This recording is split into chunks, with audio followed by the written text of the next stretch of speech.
إن الحمد لله نحمده ونستعينه ونستغفره ونعوذ بالله من شرور أنفسنا ومن سيئات أعمالنا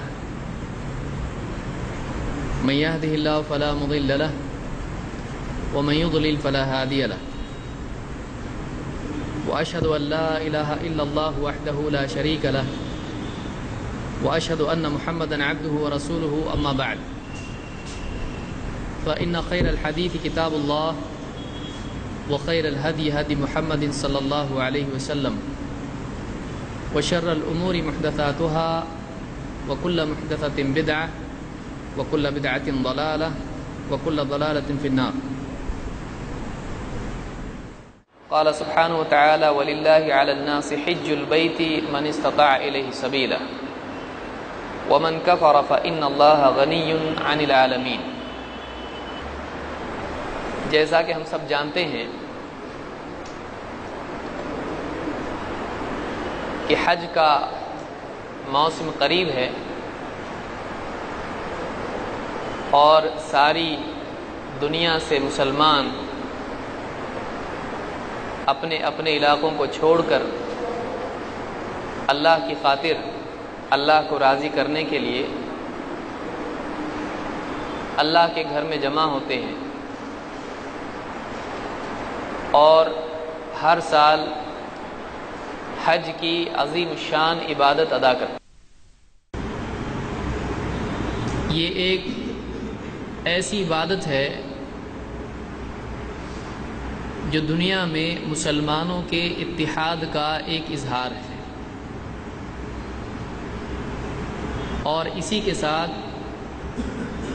اس عبادت میں ایک انسان کو موت اور قیامت کی یاد دلائی جاتی ہے.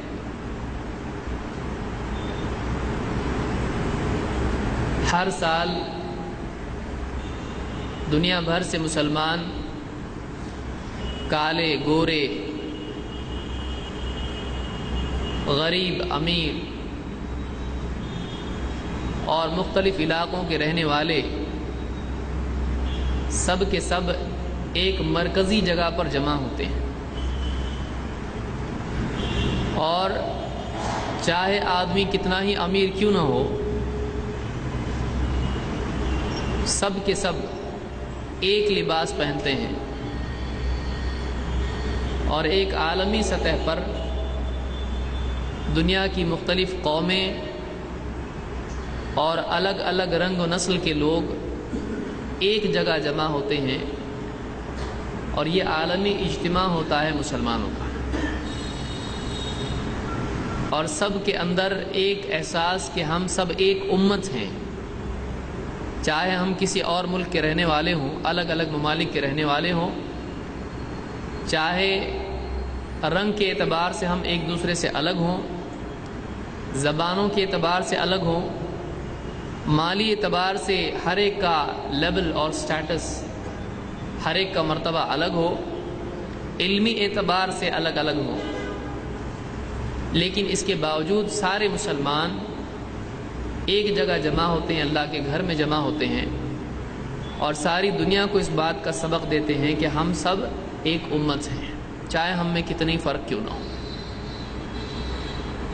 تو یہ ایک ایسی عبادت ہے جو ہر سال عالمی سطح پر مسلمانوں کو اتحاد کا سبق دیتی ہے اور یہ مسلمانوں کے ایک امت ہونے کو سارے عالم کے سامنے رکھتی ہے. ایک عجیب منظر ہوتا ہے جو لوگ دیکھتے ہیں اس کو ان کو محسوس ہوتا ہے کہ سب ایک لباس میں ہیں سارے کے سارے مسلمان اللہ کے گھر میں جمع ہو رہے ہیں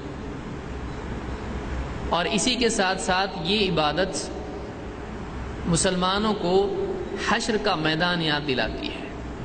حاجی کو یاد آتا ہے اگر وہ اس میں غور کرے کہ قیامت کے دن یہی میدان ہے عرفات کا جہاں سارے انسان جمع ہونے والے ہیں اور لوگوں سے ان کا محاسبہ ہوگا ان کی زندگی کے بارے میں کہ زندگی بھر انہوں نے کیا عقیدے اختیار کیے کیا عمل کیا اس بارے میں ان سے پوچھ ہونے والی ہے ان سے سوال ہونے والا ہے. تو جس طرح سے اپنی قبروں سے لوگ نکلیں گے اور دوڑے دوڑے آئیں گے حشر کے میدان میں جمع ہوں گے اسی طرح سے ایک آدمی اپنا سارا لباس چھوڑ کے احرام باندھتا ہے اور لبیک اللہم لبیک کہتا ہوا وہ اس میدان میں جمع ہوتا ہے۔ سارے عالم کے لوگ ایک مرکزی جگہ پر جمع ہوتے ہیں۔ یہ ہر مسلمان کو، ہر حاجی کو یاد دلایا جاتا ہے کہ ایک دن آنے والا ہے جس میں سارے لوگ اس میدان میں جمع ہونے والے ہیں، پھر ان سے ان کی زندگی کا حساب لیا جائے گا۔ یہ اللہ کی طرف رجوع ہونا، قیامت کے دن حشر میں سب کا لوٹنا، جمع ہونا، یہ اس کی عالمی سطح پر ہر سال یاد دہانی کرائی جاتی ہے۔ اس کے اور بھی بہت سارے معاشی اور معاشرتی پہلو ہیں اور بہت سارے فوائد حج کے ہیں، لیکن یہ دو بہت بڑی چیزیں ہیں جو روحانی سطح پر اور مسلمانوں کی معاشرتی سطح پر یا امت ہونے کی سطح پر مسلمانوں کے یہ دو بہت بڑے فائدے ہیں جو مسلمانوں کو حاصل ہوتے ہیں۔ تو بہرحال آج کے اس درس میں حج اور عمرہ، ان دو عبادات کے سلسلے میں کیا فضیلت ان دونوں عبادتوں کی ہے اور اس میں مختلف جو احکام اور ارکان ہیں ان کی اپنی اپنی کیا فضیلت حدیثوں میں آئی ہے، آج اسی سلسلے میں ہم کچھ گفتگو کریں گے۔ اللہ تعالیٰ فرماتا ہے وَلِلَّهِ عَلَى النَّاسِ حِجُّ الْبَيْتِ مَنِ اسْتَطَاعَ إِلَيْهِ سَبِيلًا، کہ لوگوں پر اللہ کے گھر کا حج کرنا فرض کر دیا گیا ہے ہر اس آدمی کے لیے جو اس کی استطاعت رکھتا ہے، اس کی کیپیسٹی رکھتا ہے۔ وَمَنْ كَفَرَ فَإِنَّ اللَّهَ غَنِيٌّ عَنِ الْعَالَمِينَ، لیکن اگر کوئی انکار کر دے، اگر حج کرنے سے یا اللہ کی بندگی سے انکار کر دے تو فَإِنَّ اللَّهَ غَنِيٌّ عَنِ الْعَالَمِينَ، تو اللہ تعالیٰ سارے عالمین سے مستغنی ہے، اللہ کو کسی کی ضرورت نہیں ہے۔ کوئی آدمی اگر یہ سمجھتا ہو کہ حج کرنے میں اللہ کا فائدہ ہے، اللہ کے دین پر کوئی احسان ہے، تو یہ اس کی جہالت ہے۔ بلکہ حج کرنے والا جو آدمی حج کرتا ہے یہ اپنا بھلا کرتا ہے، یہ اپنی دنیا اور آخرت کو صحیح کرتا ہے، اس لیے کہ حج میں دنیاوی فوائد بھی ہیں، معاشی اور مالی فوائد بھی ہیں، آخرت کے فوائد اپنی جگہ ہیں۔ تو جو آدمی حج کرتا ہے اگر وہ اس میں خرچ کر رہا ہے تو یہ اللہ پر احسان نہیں ہے۔ اگر وہ یہ کہے کہ میں حج نہیں کروں گا تو اس میں اللہ کا نقصان نہیں ہوگا، اور اگر حج کرتا ہے تو اللہ کا کوئی فائدہ نہیں ہے۔ اگر حج کرتا ہے تو اس کا اپنا فائدہ ہے، اور نہیں کرتا ہے تو یہ اس کا اپنا نقصان ہے۔ اسی لیے اللہ نے فرمایا کہ لوگوں پر اللہ کے گھر کا حج کرنا فرض کر دیا گیا ہے، اور اس آدمی پر فرض ہے جو اس کے راستے کی استطاعت رکھتا ہے۔ من استطاع الیہ سبیلا، استطاعت رکھنا اس اعتبار سے ہے کہ جانے آنے کا خرچ اس کے پاس موجود ہو، راستے میں سفر اس کے لیے ممکن ہو، خطرہ نہ ہو، وہ صحت مند ہو، بیمار نہ ہو، اتنا لاغر نہ ہو جائے کہ وہ سفر نہیں کر سکتا ہے۔ تو ایسا آدمی جو صحت مند ہو، مالدار ہو، اور اگر عورت ہے تو اس کے ساتھ اس کا محرم موجود ہو، اکیلی عورت سفر نہیں کر سکتی ہے۔ ایک صحابی اللہ کے نبی صلی اللہ علیہ وسلم کے تھے، انہوں نے جہاد میں اپنا نام لکھایا اور ان کی بیوی حج کو جا رہی تھی۔ آپ صلی اللہ علیہ وسلم نے کہا کہ نہیں، تم اپنی بیوی کے ساتھ حج میں جاؤ۔ تو ایک آدمی کے لیے یعنی ایک عورت کے لیے محرم کا ہونا بھی حج کے لیے شرط ہے۔ اگر اس کے پاس محرم نہیں ہے تو وہ حج نہیں کرے گی، چاہے اس کے پاس مال۔ تو یہاں پر اللہ نے فرمایا کہ جس کے پاس استطاعت ہے اس پر حج فرض ہے، اور اگر کوئی حج استطاعت کے باوجود نہیں کرتا ہے اور اس کا انکار کر دیتا ہے تو اللہ تعالیٰ فرماتا ہے فَإِنَّ اللَّهَ غَنِيٌّ عَنِ الْعَالَمِينَ، اللہ پھر عالمین سے مستغنی ہے، اللہ کو کسی کی ضرورت نہیں، نہ تمہارے سفر کی ضرورت ہے، نہ تمہارے مال کی ضرورت ہے، نہ کسی اور چیز کی ضرورت ہے، اللہ ہر چیز سے غنی ہے۔ تو یہ سورہ آل عمران کی آیت نمبر 97 ہے، اس میں اللہ تعالیٰ نے حج کی فرضیت کا اعلان کیا ہے۔ وَلِلَّهِ عَلَى النَّاسِ، لوگوں پر فرض ہے اللہ کے لیے اللہ کے گھر کا حج کرنا ہے، حج البیت من استطاع الیہ سبیلا۔ تو اس آیت سے حج کی فرضیت اور اہمیت معلوم ہوتی ہے۔ اور حج نہ کرنے والے یا حج کی ناقدری کرنے والے یا حج کا انکار کرنے والوں کی برائی اس آیت سے معلوم ہوتی ہے۔ جو آدمی حج کا انکار کرے وہ اسلام سے نکل جاتا ہے۔ کیوں؟ اس لیے کہ حج اسلام کے بنیادی ارکانوں میں سے ایک رکن ہے۔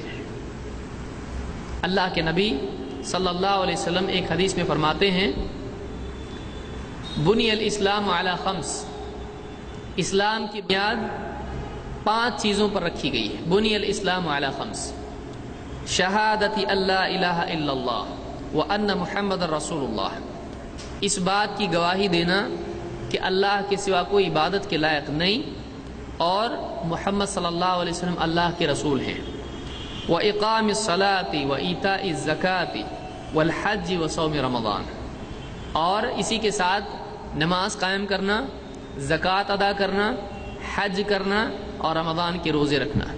تو یہ کل ملا کر اسلام کے 5 ارکان ہیں۔ رکن جو پلر ہوتا ہے اس کو رکن کہتے ہیں۔ یہ اسلام کے بنیادی احکام ہیں، اگر ان میں سے ایک بھی رکن کا آدمی انکار کر دیتا ہے تو اسلام سے نکل جاتا ہے، اور یہ بہت بڑا گناہ ہے کہ آدمی ان میں سے استطاعت کے باوجود کوئی ایک چیز نہ کرے۔ شہادتین یہ اسلام میں داخلے کے لیے ہے کہ ایک آدمی اسلام میں داخل ہوگا تو پہلی چیز اس نے شہادتین کا اقرار کرنا ہے۔ پہلی چیز جو اسلام میں داخلے کے لیے ہے، اشہد ان لا الہ الا اللہ اشہد ان محمد رسول اللہ، اس کے بغیر کوئی آدمی مسلمان نہیں ہو سکتا ہے۔ اور پھر اس کے بعد نماز ہے، زکوٰۃ ہے اگر مال ہے تو، اور اسی طرح سے اگر مال و استطاعت ہے تو حج ہے اور رمضان کے روزے ہیں۔ تو اسلام کے 5 بنیادی ارکان ہیں۔ یہ بخاری مسلم کی حدیث ہے۔ ایک حدیث میں عمر بن خطاب رضی اللہ عنہ فرماتے ہیں بینما نحن جلوس عند رسول اللہ صلی اللہ علیہ وسلم فی اناس، ہم اللہ کے رسول صلی اللہ علیہ وسلم کے ساتھ ایک مرتبہ مجلس میں بیٹھے ہوئے تھے، اذ جاء رجل لیس علیہ سحناء سفر ولیس من اہل البلد، ایک آدمی آیا اس پر سفر کا کوئی اثر نہیں تھا اور وہ اہل بلد میں سے بھی نہیں تھا، وہ مدنی نہیں تھا، مدینہ کا رہنے والا نہیں تھا، کئی باہر سے آیا تھا لیکن سفر کا کوئی اثر اس پر نہیں تھا۔ یتخطى حتى ورد فجلس بین یدی رسول اللہ صلی اللہ علیہ وسلم، وہ آدمی آیا تو لوگوں کی گردنیں پھلانگتا ہوا آیا، لوگوں کے بیچ میں سے آگے آیا اور یہاں تک کہ اللہ کے نبی صلی اللہ علیہ وسلم کے سامنے آ کر بیٹھ گیا۔ فقال یا محمد مل اسلام، اس نے پوچھا اے محمد اسلام کیا ہے، مجھ کو بتائیے اسلام کیا ہے۔ قال الاسلام ان تشهد ان لا الہ الا اللہ وان محمد رسول اللہ، آپ نے فرمایا اسلام یہ ہے کہ تو اس بات کی گواہی دے کہ اللہ کے سوا کوئی عبادت کے لائق نہیں اور محمد اللہ کے رسول ہیں، وان تقیم الصلاة وتؤتی الزکاة وتحج البیت وتعتمر، اور تو نماز قائم کرے اور زکوٰۃ ادا کرے، اللہ کے گھر کا حج کرے اور عمرہ کرے، وتغتسل من الجنابہ، اور تو جنابت کا غسل کرے۔ آدمی کو احترام ہو جائے یا بیوی سے صحبت کرے تو اس کے بعد جو حالت ہوتی ہے اس کو جنابت کہا جاتا ہے، تو جنابت کا غسل کرے، وتغتسل من الجنابہ وان تتم الوضوء وتصوم رمضان، اور تو اچھی طرح سے کامل وضو کرے اور رمضان کے روزے رکھے۔ قال فاذا فعلت ذلك انا فمسلم فاذا فعلت ذلك فانا مسلم، اس نے کہا اگر میں ایسا کر لوں تو کیا میں مسلمان ہوں، یعنی کیا اتنا کرنے سے میں مسلمان ہو جاؤں گا؟ قال نعم، آپ نے کہا ہاں تو مسلمان ہو جائے گا۔ تو اس حدیث میں 5 ارکان کے ساتھ ساتھ جیسے عمرہ ہے یہ بھی مذکور ہے، اور اسی طرح سے جنابت کا غسل کرنا یہ بھی مذکور ہے۔ تو یہ اسلام کی اہم ترین عبادات ہیں اور اہم ترین احکام ہیں۔ ان چیزوں کا اہتمام کرنے سے آدمی کامل مسلم ہوتا ہے۔ اگر آدمی ان میں سے کچھ چھوڑ دے اس کی اسلام میں خرابی پیدا ہو جاتی ہے۔ اس حدیث کو امام ابن خزیمہ نے اپنی صحیح میں روایت کیا ہے اور یہ صحیح روایت ہے۔ اسی طرح سے اس حدیث کو شیخ الالبانی نے الترغیب والترہیب میں ذکر کیا ہے۔ آئیے دیکھتے ہیں حج کے جو احکام ہیں، اعمال ہیں، ان کی کیا فضیلت ہے۔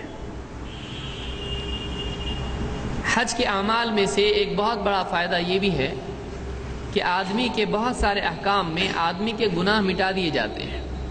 مثال کے طور پر اللہ کے نبی صلی اللہ علیہ وسلم نے فرمایا حضرت عمرو بن عاص رضی اللہ تعالیٰ عنہ سے، اما علمت ان الاسلام یہدم ما کان قبلہ، کیا تجھ کو نہیں معلوم کہ اسلام تیرے پچھلے سارے گناہوں کو ڈھا دیتا ہے۔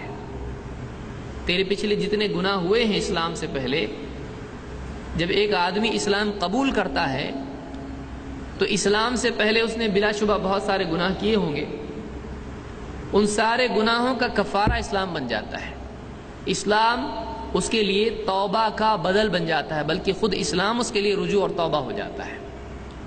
تو جب ایک آدمی اسلام قبول کرتا ہے تو اس کے فوائد میں سے ایک بہت بڑا فائدہ یہ ہوتا ہے کہ زندگی میں چاہے کتنے ہی گناہ کیے ہوں، زنا کیا ہو، چوری کیا ہو، جھوٹ بولا ہو، قتل کیا ہو، جو بھی گناہ کیے ہیں، بڑے سے بڑے گناہ، اسلام قبول کرتے ہی وہ سارے گناہ مٹا دیے جاتے ہیں۔ وَأَنَّ الْهِجْرَةَ تَهْدِمُ مَا كَانَ قَبْلَهَا، اور ہجرت آدمی کا دار الکفر چھوڑ کے دار الاسلام میں چلے آنا اور بسنا، یہ ہجرت سے پہلے جتنے بھی گناہ تھے ان سارے گناہوں کو ہجرت مٹا دیتی ہے، ڈھا دیتی ہے۔ وَأَنَّ الْحَجَّ يَهْدِمُ مَا كَانَ قَبْلَهُ، اور حج بھی، حج سے پہلے انسان کے جتنے گناہ ہوئے ہوں ان سارے گناہوں کو حج بھی ڈھا دیتا ہے۔ تو آدمی کا حج کرنا حج سے پہلے کے جتنے گناہ ہیں ان سارے گناہوں کو مٹا دیتا ہے۔ اس حدیث کو امام مسلم نے روایت کیا ہے۔ تو ایک بہت بڑی فضیلت حج کی معلوم ہوئی کہ حج پچھلے سارے گناہوں کو مٹا دیتا ہے۔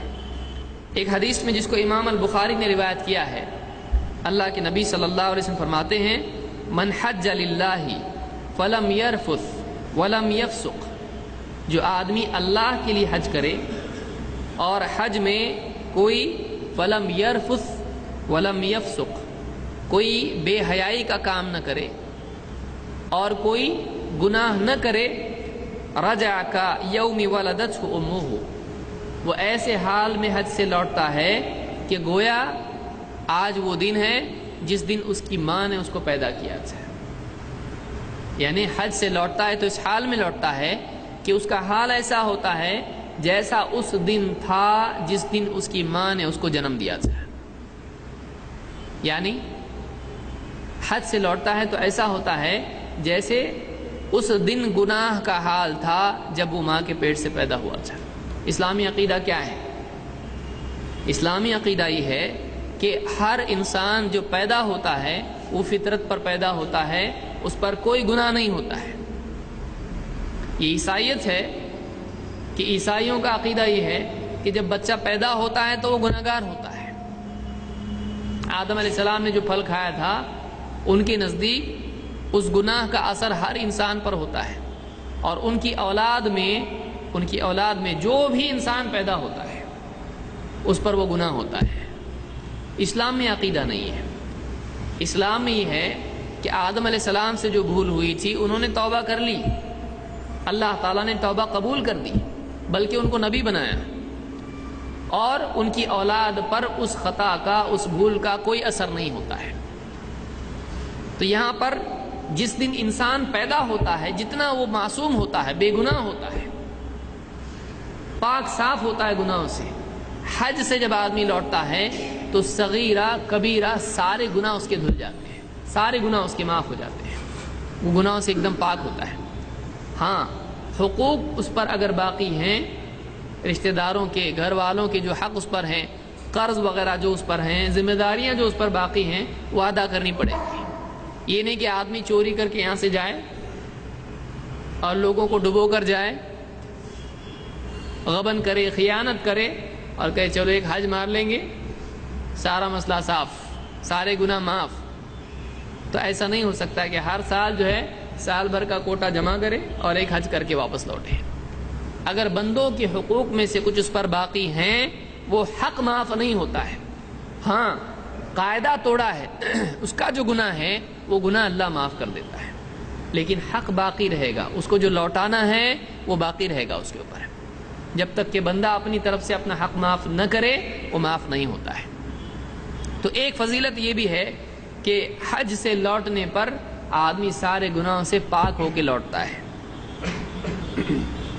اسی طرح سے ایک حدیث میں اللہ کے نبی صلی اللہ علیہ وسلم فرماتے ہیں تابعوا بین الحج والعمرہ، حج اور عمرہ یکے بعد دیگرے کرتے رہو.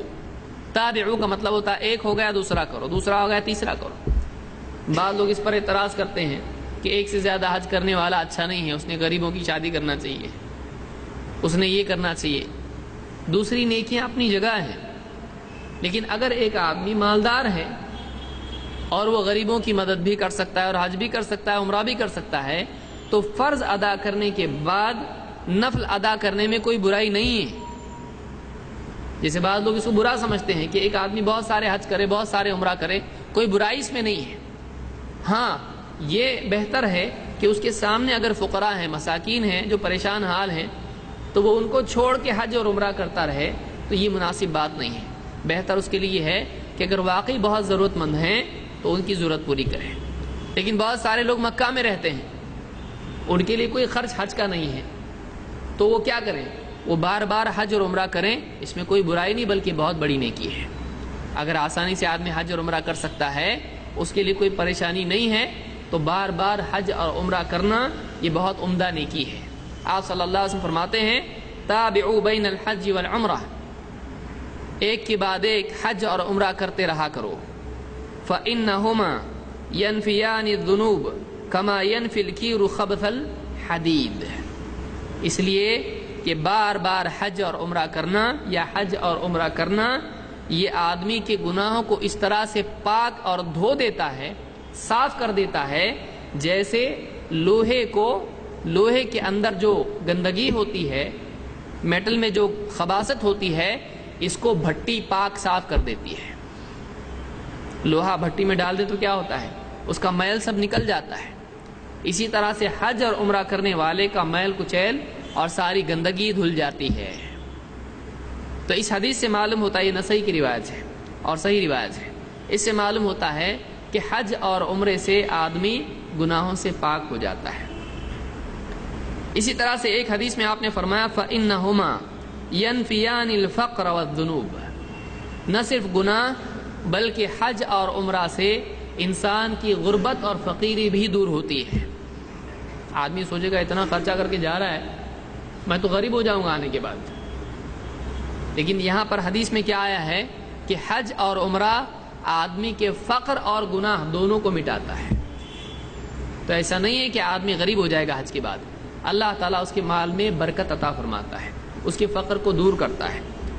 کما ینفی الکیر خبث الحدید والذهب والفضہ، جیسے بھٹی آدمی کے یعنی لوہے، سونے اور چاندی کی گندگی کو دھو دیتی ہے، صاف کر دیتی ہے، اسی طرح سے آدمی کے فقر اور گناہوں کو حج اور عمرہ مٹا دیتے ہیں. یہ مسند احمد، ترمذی اور نسائی کی روایت ہے. اللہ کے گھر کے سفر کا ارادہ کرنے کی نیکی کیا ہے؟ اللہ کے نبی صلی اللہ علیہ وسلم فرماتے ہیں فَإِنَّ لَكَ مِنَ الْأَجْرِ اِذَا أَمَمْتَ الْبَيْتَ الْعَتِيقِ، جب تو اللہ کے گھر، وہ پرانا گھر جو ابراہیم علیہ السلام نے تعمیر کیا ہے، جب تو اللہ کے گھر کا ارادہ کرتا ہے، اس دور کے گھر کا ارادہ کرتا ہے، حج کا ارادہ کرتا ہے، أَلَا تَرْفَعْ قَدَمًا أَوْ تَضَعَهَا أَنْتَ وَدَابَّتُكَ، تو اور تیرا جانور، تیری سواری جب بھی ایک قدم رکھتی ہے، تو قدم رکھتا ہے یا اٹھاتا ہے، إِلَّا كُتِبَتْ لَكَ حَسَنَةً وَرُفِعَتْ لَكَ دَرَجَةً، یعنی حاجی جب اپنے گھر سے نکلتا ہے حج کے ارادے سے، چاہے وہ پیدل ہو یا سوار ہو، اگر پیدل ہے تو خود ایک قدم اٹھاتا ہے، رکھتا ہے، تو اس کے لیے ایک نیکی لکھی جاتی ہے اور ایک درجہ اس کا اونچا کیا جاتا ہے. ہر نیکی پر، ہر قدم پر ایک نیکی اور ایک درجہ اس کو ملتا ہے، ایک لیول وہ اونچا ہو جاتا ہے. جنت کے اعتبار سے آخرت کے اعتبار سے، اللہ کے قرب کے اعتبار سے ایک درجہ اوپر ہو جاتا ہے ہر قدم پر۔ اب بتائیے کتنے قدم رکھتا ہے آدمی؟ جب آدمی وہاں حج میں ہو، وضو کر کے جا کے آنے میں کتنے قدم جاتے ہیں اس کے، اور کتنا ٹائم جاتا ہے اس میں۔ تو ایک ایک قدم پر ایک نیکی ملتی ہے اور ایک درجہ اس کا اونچا ہوتا ہے۔ اتنی بڑی عبادت ہے حج کی، آپ سوچئے۔ اور یہ نہ سوچے آدمی کہ میں تو ابھی سواری پر ہوں، میرا تو قدم ہی نہیں ہے، ایک ہی قدم سواری پر، اس کے بعد سواری بھاگ رہی ہے، پلین جا رہا ہے۔ آپ نے فرمایا کہ ایک ایک قدم چاہے وہ خود رکھے یا اس کی سواری، اس ہر قدم پر اس کو ایک نیکی ملتی ہے اور ایک درجہ اس کا اونچا ہوتا ہے۔ اس حدیث کو امام طبرانی نے اپنی کتاب الاوسط میں ذکر کیا ہے اور یہ حسن درجے کی روایت ہے۔ اسی طرح سے اللہ کے نبی صلی اللہ علیہ وسلم کے صحابی ہیں ابو ہریرہ رضی اللہ عنہ، کہتے ہیں سئل النبی صلی اللہ علیہ وسلم ای الاعمال افضل، آپ سے پوچھا گیا اعمال میں سب سے افضل عمل کون سا ہے؟ قال ایمان باللہ ورسولہ، آپ نے فرمایا اللہ اور اس کے رسول پر ایمان لانا یہ سب سے افضل عمل ہے۔ قیل ثم ماذا، آپ سے پوچھا گیا اس کے بعد اور کیا نیکی ہے؟ قال جہاد فی سبیل اللہ، اللہ کی راہ میں جہاد کرنا، اللہ کی راہ میں جہاد کرنا اس کے بعد ہے، ایمان کے بعد۔ قیل ثم ماذا، پھر پوچھا کسی نے اس کے بعد کیا نیکی ہے؟ قال حج مبرور، ایسا حج جو گناہوں سے پاک ہو اور اللہ کے ہاں مقبول ہو، حج مبرور۔ تو آپ صلی اللہ علیہ وسلم نے سب سے بڑی نیکی ایمان کو قرار دیا ہے، اس کے بعد جہاد، اس کے بعد حج کو آپ نے قرار دیا۔ تو بڑی سے بڑی نیکیوں میں حج بھی ایک نیکی ہے، حج مبرور۔ اس کو امام البخاری اور مسلم دونوں نے روایت کیا ہے۔ اسی طرح سے ایک حدیث میں آپ فرماتے ہیں العمرۃ الی العمرہ کفارۃ لما بینہما من الذنوب والخطایا، ایک سے ایک عمرے کے بعد دوسرا عمرہ کرنا یہ آدمی کے گناہوں اور خطایا کے لیے، اس کی خطاؤں کے لیے کفارہ ہو جاتا ہے۔ جب آدمی ایک عمرہ کرتا ہے تو اس کے سارے گناہ مٹا دیے جاتے ہیں، پھر اس کے بعد جب دوسرا عمرہ کرتا ہے تو ان دونوں کے بیچ میں جتنے گناہ ہوئے ہیں صرف اس عمرے کی وجہ سے وہ سارے گناہ مٹا دیے جاتے ہیں، وہ گناہوں سے پاک ہو جاتا ہے۔ والحج المبرور، اور ایسا حج جو ساری برائیوں سے، خطاؤں سے، گناہوں سے پاک ہو، لیس لہ جزاء الا الجنہ، اس کا بدلہ جنت کے سوا اور کچھ نہیں ہے۔ آدمی صحیح ڈھنگ سے حج کرے تو جنت کے سوا اس کے لیے کچھ بھی نہیں دیا جا سکتا ہے، یعنی اس کے لیے کوئی چھوٹی چیز نہیں ہے، اس کے لیے جنت اس کی برابری کی جو ہے جزا ہے۔ وہ اتنی بڑی نیکی ہے کہ اس کا بدلہ جنت سے کم چیز نہیں ہو سکتی ہے، اتنی بڑی نیکی ہے وہ، اس کے لیے جنت ہی برابری کا بدلہ ہو سکتا ہے۔ تو یہ آپ نے فرمایا والحج المبرور لیس لہ جزاء الا الجنہ، اور حج مبرور اس کے لیے جنت کے سوا اور کوئی بدلہ ہو ہی نہیں سکتا ہے، اتنی بڑی نیکی وہ ہے۔ یہ بخاری اور مسلم کی روایت ہے۔ اسی طرح سے آپ نے فرمایا، حضرت عائشہ فرماتی ہیں کہ انہوں نے کہا یا رسول اللہ نر الجہاد افضل العمل افلا نجاہد، عورت ہیں، خاتون ہیں، اللہ کے نبی صلی اللہ علیہ وسلم کی بیوی ہیں، پوچھا کہ اے اللہ کے رسول ہمارے نزدیک سب سے افضل عمل جہاد ہے، تو کیا ہم جہاد نہ کریں؟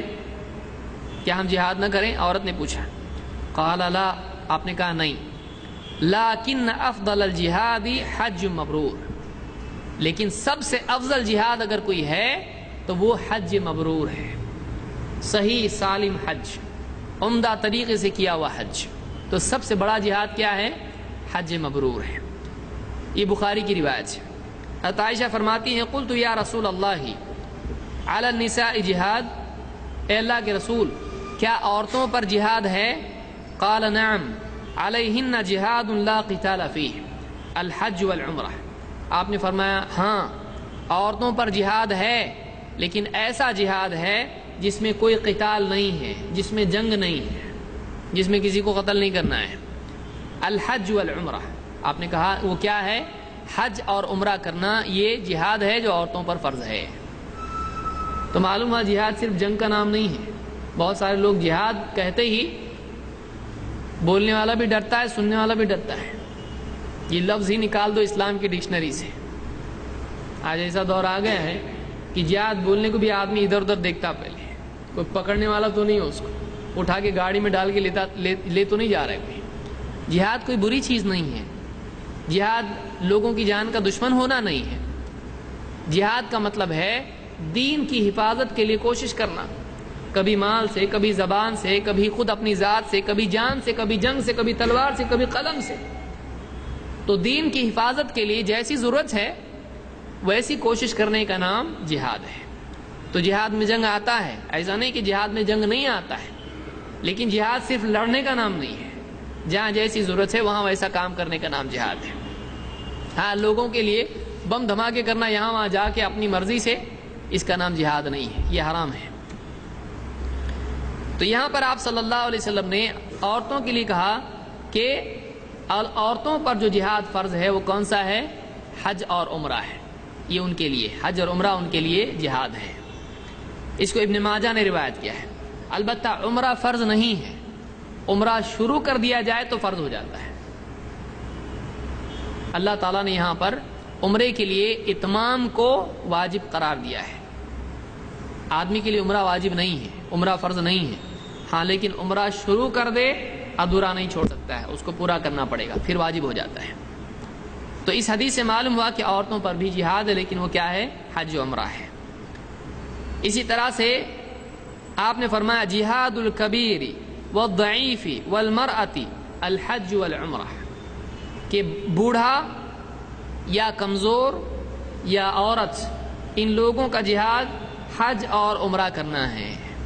کتنی عجیب بات ہے. آپ دیکھیے، جہاد ایک طرف تو جنگ بھی اس میں ہے، اور حج اور عمرہ ایسا ہے کہ بالکل لڑنا نہیں، چھوٹی بڑی بات کسی پہ لڑنا ہی نہیں. تو بالکل غیر لڑنا بھی جہاد ہو سکتا ہے. ایسا عمل بھی جہاد ہو سکتا ہے جس میں لڑنا بالکل منع ہے. کیا ہے؟ حج میں لڑنا ہے؟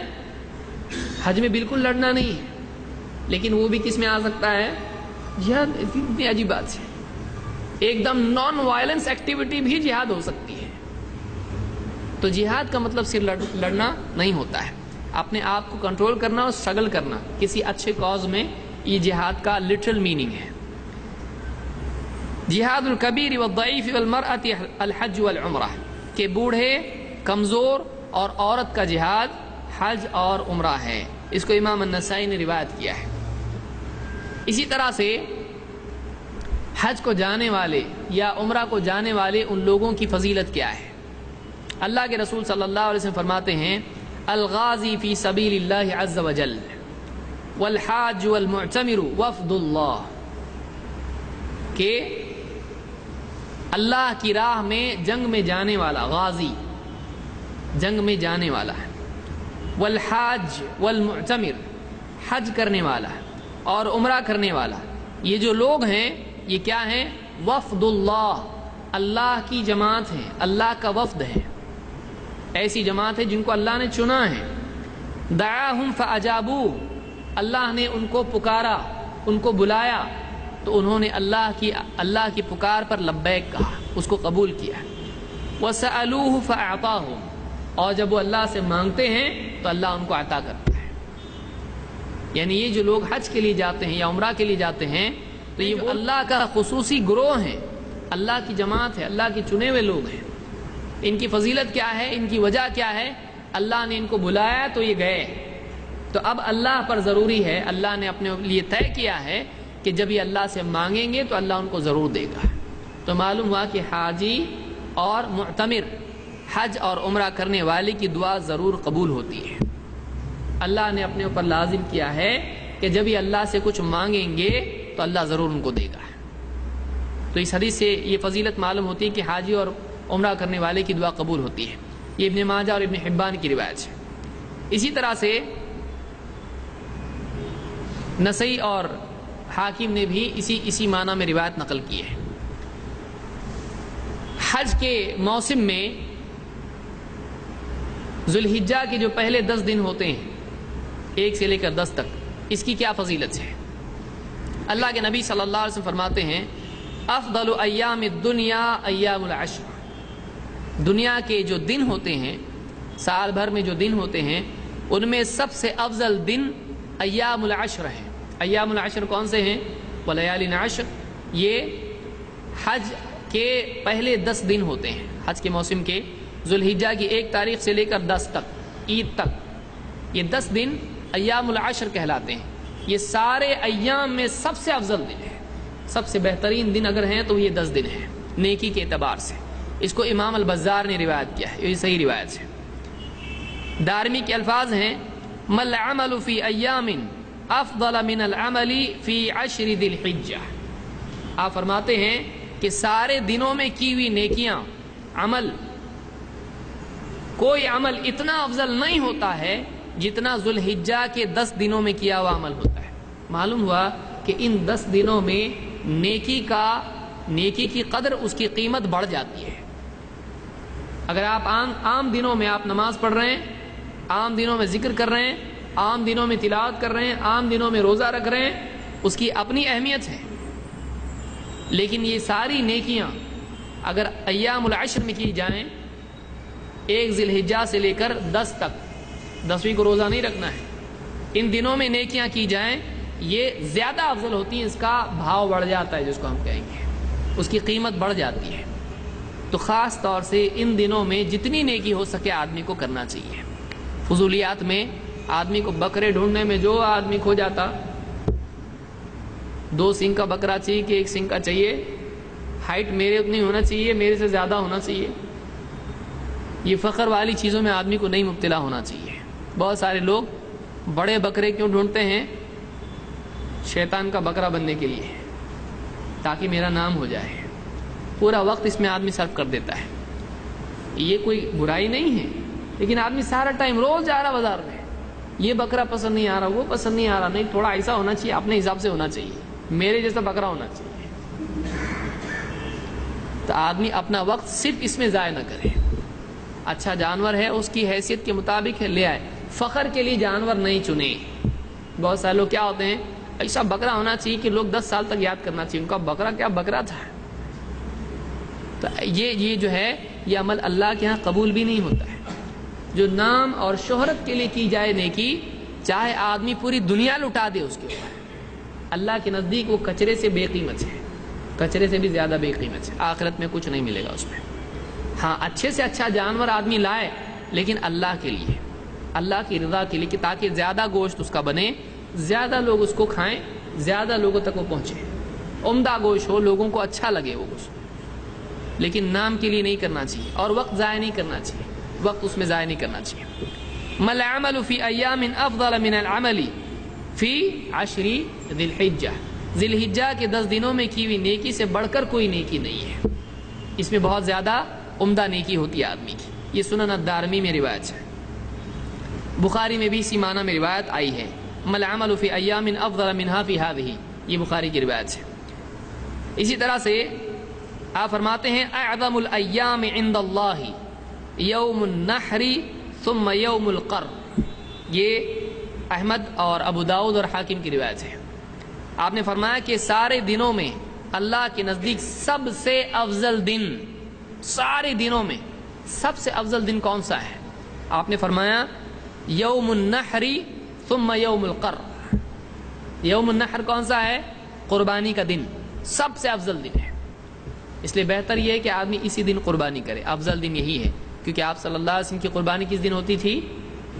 جس دن عید کی نماز پڑھی جاتی ہے، اس کو یوم النحر کہتے ہیں، اور اس کے بعد بھی قربانی کی جا سکتی ہے 3 دنوں تک۔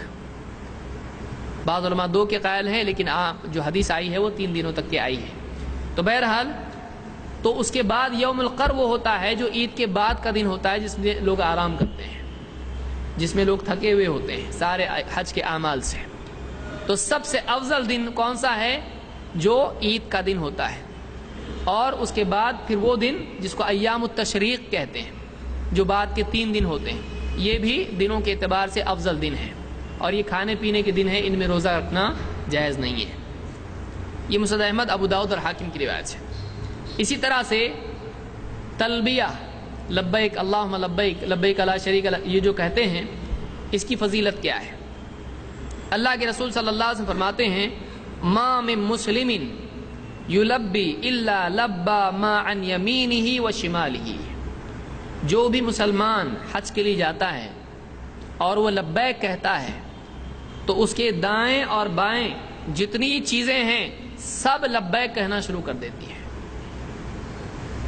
الا لبا ما عن یمینہ و شمالہ من حجر او شجر او مدر، چاہے وہ حجر ہو، پتھر ہو، یا شجر ہو، یا مٹی کا کوئی یعنی ٹیکڑی ہو، یا جو بھی ہو، ہر چیز اس کے لیے کیا کہنے لگتی ہے؟ اس کے ساتھ میں لبیک اللہم لبیک اس کے ساتھ کہنے لگتی ہے. حتی تنقطع الارض من ہا ہنا و ہا ہنا، یہاں تک کہ زمین یہاں سے پوری زمین بھر کے اس کے ساتھ میں لبیک کہنا شروع کرتے ہیں. یعنی پوری زمین اس کے ساتھ میں کیا ہونے لگتی ہے؟ لبیک کہنا شروع کر دیتی ہے. دائیں بائیں پوری زمین کی جتنی مخلوقات ہیں، یعنی پتھر، مٹی اور سب کچھ اس کے ساتھ، شجر، پیڑ پودے، سب اس کے ساتھ لبیک کہنا شروع کرتے ہیں. یہ فضیلت کس چیز کی ہے؟ لبیک کہنے کی. یہ ترمذی، ابن ماجہ اور حاکم کی روایت ہے. اسی طرح سے ایک حدیث میں اللہ کے رسول صلی اللہ علیہ وسلم فرماتے ہیں ما من یوم اکثر من ان یعتق اللہ فیہ عبدا او امتا من النار من یوم عرفہ. عرفہ سے بڑھ کر کوئی دن نہیں ہے جس میں اللہ تعالیٰ اپنے بندوں میں سے مردوں اور عورتوں کو جہنم سے آزاد کرتا ہے. سب سے زیادہ بندے اگر آزاد کیے جاتے ہیں تو کون سا دن ہے؟ عظمت والا دن، وہ عرفہ کا دن ہوتا ہے. عرفہ کا دن ہوتا ہے یعنی عید سے ایک دن پہلے کا دن، 9 ذی الحجہ. اور آپ فرماتے ہیں اس دن کیا ہوتا ہے؟ اللہ بندوں کو جہنم سے آزاد کرتا ہے.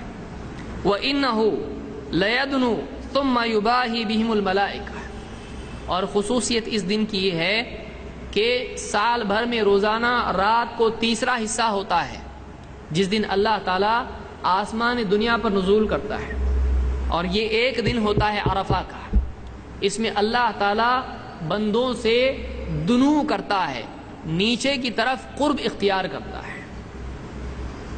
یہ بھی ایک دن ہے. باقی دنوں میں کیا ہو رہا ہے؟ کب ہوتا ہے وہ؟ دن میں ہو رہا ہے کہ رات میں؟ رات میں. لیکن یہ ایک دن ہے. کون سا دن ہے؟ عرفہ کا دن ہے، جب اللہ تعالیٰ بندوں سے قریب ہوتا ہے، نیچے آتا ہے. اللہ جانتا ہے کیسے، لیکن بندوں سے اللہ قریب ہوتا ہے. کب؟ عرفہ کے دن.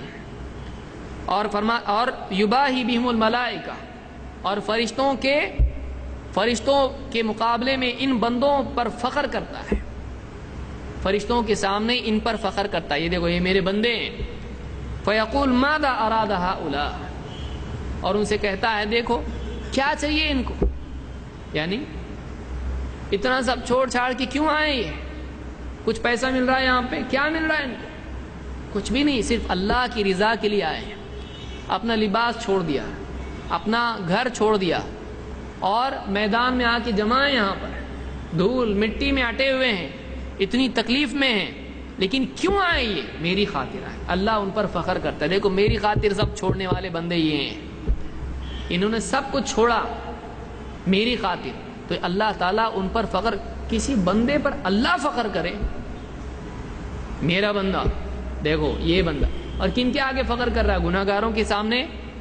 ایسے بندے جو نور کے بنے ہوئے ہیں، جو کبھی اللہ کی نافرمانی نہیں کرتے ہیں، جو کبھی اللہ کے حکم کے مقابلے میں اپنی خواہشات کو ترجیح نہیں دیتے، ان کی خواہشات ہی نہیں ہیں. پاک نور کے بندے جو ہر آن اللہ کی عبادت کرتے ہیں، اللہ ان کے آگے ان لوگوں پر فخر کرتا، دیکھو یہ میرے بندے ہیں. کیا چاہیے ان کو؟ کچھ بھی نہیں چاہیے.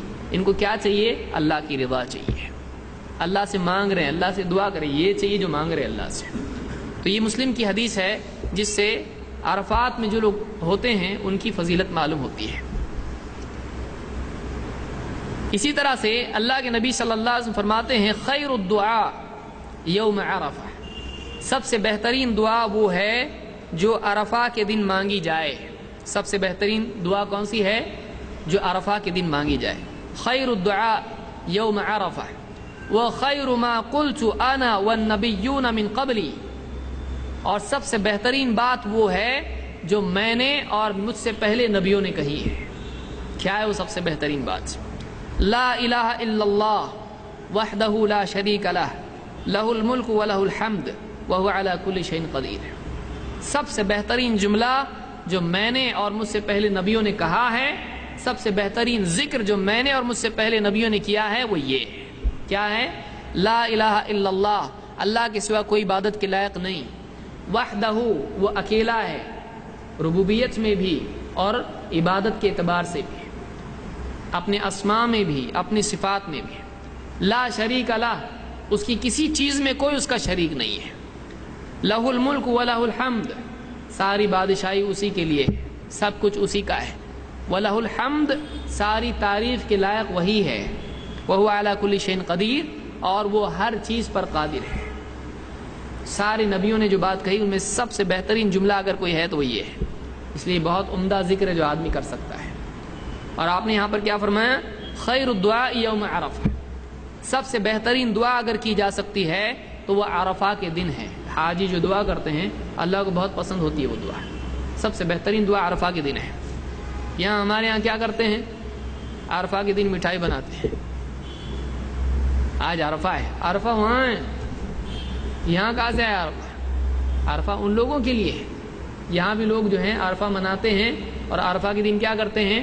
شام کے وقت میں مٹھائی اپنے گھر میں میٹھا بناتے ہیں، وہ اس کو دیتا ہے، وہ اس کو دیتا ہے۔ یہ کوئی سنت نہیں ہے، یہ بدعت ہے، اس کی کوئی دلیل ہمارے علم میں نہیں ہے۔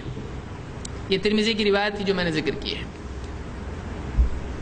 ابن عباس رضی اللہ عنہ فرماتے ہیں لما رجع النبی صلی اللہ علیہ وسلم من حجته قال لأم سنان الانصاریہ، جب اللہ کے رسول صلی اللہ علیہ وسلم اپنے حج سے لوٹے تو آپ نے ام سنان انصاریہ رضی اللہ تعالیٰ عنہ جو صحابیہ ہیں ان سے کہا ما منعک من الحج، تم کو حج سے کیا چیز رکاوٹ بن گئی، تم نے حج کیوں نہیں کیا، تم نے حج کیوں نہیں کیا؟ قالت ابو فلان تعنی زوجہا، انہوں نے کہا میرے شوہر کان لہ ناضحان، ان کے پاس بس 2 ہی اونٹنیاں تھیں، حج علی احدہما والآخر یسقی ارضا لنا، ایک تو اونٹنی وہ لے کے چلے گئے حج کو اور ایک ہی اونٹنی ہمارے پاس بچی تھی اور وہ بھی ہماری کھیتی کے کام کے لیے طے تھی، ہماری کھیتی میں کام آتی تھی، تو یعنی ہماری کھیتی میں پانی ڈالنے کے اعتبار سے وہ ایک اونٹنی ہمارے لیے ضروری تھی، اب کہاں سے جائیں گے، کیسے سفر کریں گے، تو ایک اونٹنی تو وہ لے گئے تھے، اس لیے میں نے بھی حج کیا نہیں کیا۔ قال فاذا كان رمضان اعتمری فيه، آپ نے فرمایا ٹھیک ہے، آپ کے اگر رمضان آئے، آپ کے جب رمضان آئے اس رمضان میں تم عمرہ کرنا، کیوں؟ فإن عمرة في رمضان تقضي حجة معي، اس لیے کہ رمضان میں عمرہ کرنا یہ میرے ساتھ حج کرنے کے برابر ہے۔ رمضان میں عمرہ کرنا اس کی فضیلت کیا ہے؟ گویا کہ آدمی نے اللہ کے نبی صلی اللہ علیہ وسلم کے ساتھ حج کیا ہو، اس کی جتنی فضیلت ہے اور رمضان میں عمرہ کرنے کی ہے۔ اس حدیث کو امام البخاری اور مسلم دونوں نے روایت کیا ہے۔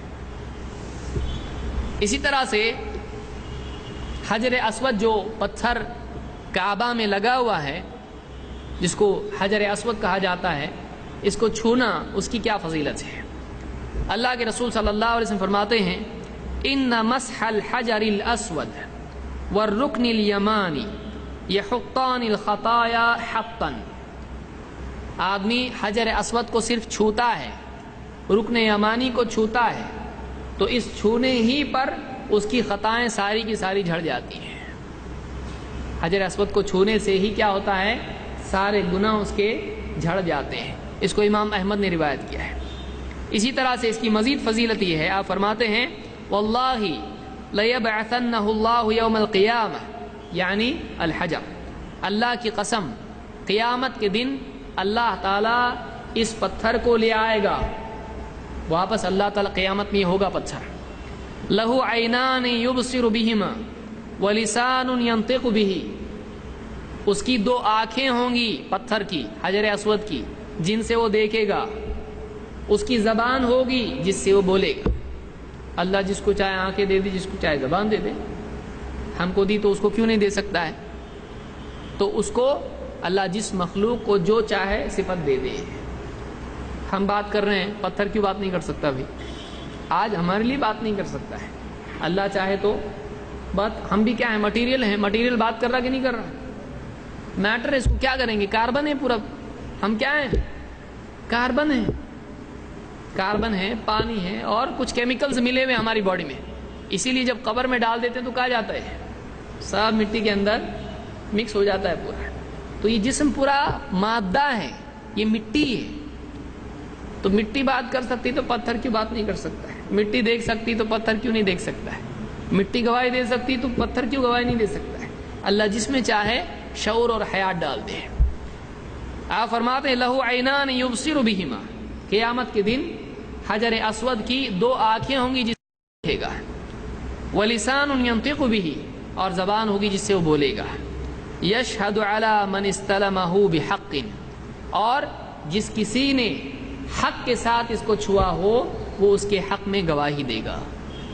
جس کسی نے اس کو حق کے ساتھ چھوا ہو وہ گواہی دے گا ہاں اس نے صحیح طریقے سے مجھ کو چھوا تھا، تو اس کی گواہی دے گا. اس کو امام ترمذی نے روایت کیا ہے. اسی طرح سے کعبے کا طواف کرنے کی فضیلت کیا ہے؟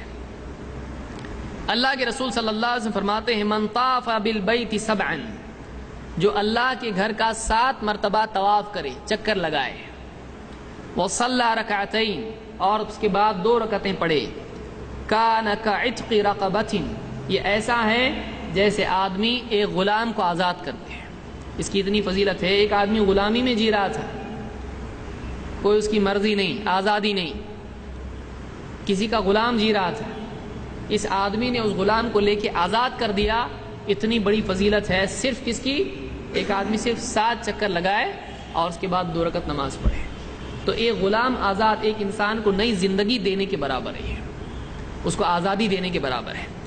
کان کعتق رقبۃ، یہ ابن ماجہ کی روایت ہے.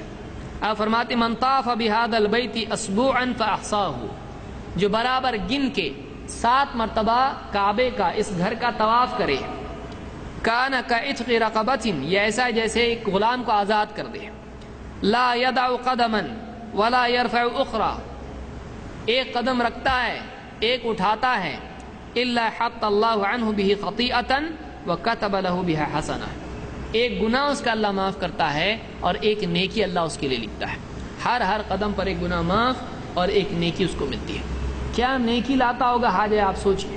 یہاں سے نکلا ہے کہ قدم پہ ایک درجہ بڑھ رہا ہے، ایک نیکی مل رہی ہے. پھر ایک قدم اٹھاتا ہے، گناہ معاف، ایک نیکی لکھی جا رہی. کتنا چلتا ہے وہ، چل چل کے تھک جاتا وہاں پہ، اتنی ساری نیکیاں وہ جماتا ہے وہاں پہ. اس لیے حاجی وہاں پہ چلے تو سوچے اچھا ایک قدم پہ مل رہا ہے، آپ نے میٹر اپنا چالو ہے، ایک ایک نیکی مل رہی ہے، ایک ایک قدم پہ گناہ مٹ رہے ہیں اس کے. تو جتنا چلے گا اتنا اس کو اتنا زیادہ ثواب ملے گا. تو حاجی کو بھی چاہیے کہ جو تکلیف اس کو حج میں ہوتی ہے اس پر دل چھوٹا نہ کرے. کیا بولے ٹینٹ نکلا تو مل رہا نہیں، گھوم گھوم کے جھومنے لگا. بعض لوگ کیا ہوتا ہے جو نئے لوگ جاتے ہیں یہاں سے، ایک بار اپنے ایریا سے نکل گئے ختم، ان کو سمجھ میں نہیں آتا جانا تو جانا کدھر. کچھ لوگ تو بیٹھ کے بیچارے رونا شروع کر دیتے ہیں وہاں پہ. اگر خواتین ہوں اور اس میں ضعیف بھی ہو جائیں، سونے پہ سہاگا، اور ہاتھ چھوڑ جائے اگر رشتہ داروں کا ساتھ چھوٹ جائے تو ایسا سمجھتے ہیں جیسے دنیا چھوٹ گئی پوری، رونا شروع کر دیتے، بہت پریشان ہوتے ہیں. یہ اور بات ہے کہ بہت سارے وہاں پر مدد کرنے والے، رہبری کرنے والے بہت ہوتے ہیں، لیکن آدمی پھر جو گھومتا ہے اور بھٹک جاتا ہے وہاں سے تو بہت تھک جاتا ہے، آگے سونے کے سوا اور بے ہوش ہونے کے سوا کچھ نہیں رہتا اس کے پاس. تو آدمی وہاں پہ جتنی تکلیف ہو، یہ اللہ کے لیے تکلیف ہو رہی ہے، دل چھوٹا نہیں کرنا چاہیے. ہر قدم پر ایک نیکی اس کو ملے گی، ہر قدم پر اس کو ایک نیکی ملے گی. تو اس حدیث سے معلوم ہوا کہ ہر قدم پر ایک نیکی ملتی ہے اور ایک گناہ معاف ہوتا ہے. اسی طرح سے آپ دیکھیں کہ آپ فرماتے ہیں کہ لا يدع قدما ولا يرفع اخرى الا حط اللہ عنہ بها خطیئۃ وكتب له بها حسنہ. ہر قدم پر ایک نیکی ملتی ہے اور ایک گناہ معاف کیا جاتا ہے. یہ ترمذی، نسائی اور حاکم کی روایت ہے. مسجد حرام میں نماز پڑھنے کی کیا فضیلت ہے؟ اور بعض لوگ، بہت سارے لوگ، بلکہ عام طور سے لوگ اس کے بعد پھر حج کے بعد مسجد نبوی بھی جاتے ہیں. اس کی کیا فضیلت ہے؟ اللہ کے رسول صلی اللہ علیہ وسلم فرماتے ہیں صلاۃ فی مسجدی ھذا، میری اس مسجد میں نماز پڑھنا، میری مسجد یعنی مسجد